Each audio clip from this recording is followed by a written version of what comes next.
Uşağınızla danışırsınız, amma o sanki sizi anlamır kimi görünür. Bu hal çox vaxt yanlış şəkildə diqqətsizlik və ya inatkarlıq kimi izah edilir. Amma elmi baxımdan bu beynin dil-emal sistemi ilə birbaşa bağlıdır. Beyin danışığı iki mərhələdə işləyir. Səsi qəbul etmək və onun mənasını emal etmək.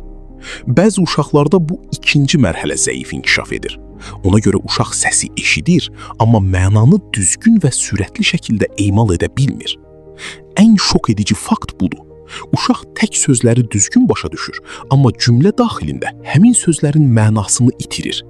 Məsələn, gəl sözünü anlayır, amma bura gəl və topu gətir kimi cümlələrdə çaşqınlıq yaşayır. Bu hal sadəcə gecikmə deyil, dil-emal sisteminin koordinasiya fərqidir.